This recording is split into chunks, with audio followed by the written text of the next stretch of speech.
কতটা বন্ধুর পথ পেরিয়ে রিশাদ আজ সুদিন দেখেছেন। ঘরোয়া আসরগুলোতে বছরের পর বছর উপেক্ষিত ছিলেন। জাতীয় দলের অধিনায়ক নাজমুল হোসেন শান্ত তো বলেই দিয়েছিলেন, রিশাদ হয়তো পৃথিবীর একমাত্র ক্রিকেটার যাকে জাতীয় দলে পারফর্ম করে ঘরোয়াতে খেলতে হয়। সবশেষ ডিপিএলে তার দল আবাহনীতেও ম্যাচ পাচ্ছিলেন না, দল বদলে গিয়েছিলেন শাইনপুকুরে। অন্য অনেকের চেয়ে কম ম্যাচ খেলে রিশাদ ডিপিএল এর অন্যতম সেরা বোলার হয়েছিলেন। বিপিএলেও রিশাদ কুমিল্লা ভিক্টোরিয়ান্সে সুযোগ পাচ্ছিলেন না। তানভীর আলিস নারাইনদের ভিড়ে রিশাদ ছিলেন সাইড বেঞ্চে। তবে যে কটা ম্যাচেই সুযোগ পেয়েছিলেন নিজের যাত্রী নিয়েছিলেন। ভিক্টোরিয়ান্সের ইংলিশ ক্রিকেটার মঈন আলীরও রিশাদকে মনে ধরেছিল। বিপিএল ডিপিএল ছাপিয়ে রিশাদ যেন আরো বড় কোনো মঞ্চের অপেক্ষা করছিলেন। বিশ্বমঞ্চে নিজেকে চেনানোর জন্য রিশাদ এবারের টি-20 বিশ্বকাপটাকেই বেছে নিলেন। সকল উপেক্ষা অপেক্ষার অবসান ঘটিয়ে রিশাদ সব আলো নিজের করে নিলেন।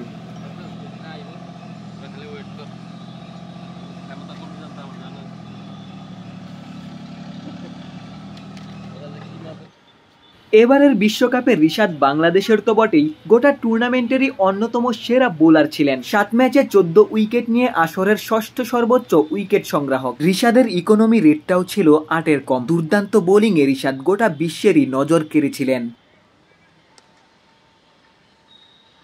সামনের দিনগুলোতে রিশাদ ফ্র্যাঞ্চাইজি টুর্নামেন্টগুলোরও নজরে থাকবেন। অবশ্য কদিন পরই রিশাদ ফ্র্যাঞ্চাইজি লিগে যাত্রা শুরু করছেন। 25শে জুলাই থেকে শুরু হতে যাওয়া কানাডার গ্লোবাল টি-20 লিগে খেলতে যাচ্ছেন রিশাদ। সেই টুর্নামেন্টের প্রস্তুতির জন্যই বিয়ের মাত্র 2 দিন পরই শেরেবাংলায় হাজির রিশাদ হোসেন। সম্প্রতি রিশাদের বিয়ের খবর গণমাধ্যমে আসে, যা ছিল বিয়ের আনুষ্ঠানিকতা মাত্র। প্রায় 1 বছর আগে রিশাদের বিয়ে সম্পন্ন হয়েছে। গেল 1 বছরে রিশাদ সব মঞ্চেই পারফর্ম করেছেন। বিয়ের পরই হয়তো রিশাদ সুদিন দেখতে শুরু করেছিলেন।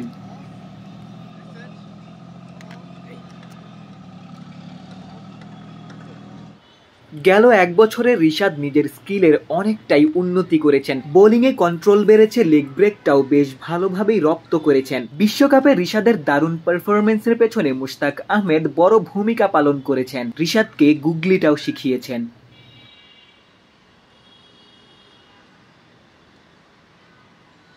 রিশাদের হাসিই প্রমাণ করে বোলিংয়ে গুগলির সংযুক্তি কতটা প্রশান্তিদায়ক। রিশাদ নিজেও বাংলাদেশ ক্রিকেটে স্বস্তির বাতাস বইয়েছেন। আধুনিক ক্রিকেটে একজন লেগ স্পিনারের গুরুত্ব কতটা, রিশাদই বাংলাদেশকে তা অনুধাবন করিয়েছেন। শেরেবাংলা জাতীয় ক্রিকেট স্টেডিয়াম থেকে ক্যামেরায় আমিনুল ইসলাম সুজনের সঙ্গে গোলাম সারোয়ার, ক্রিকেট 97।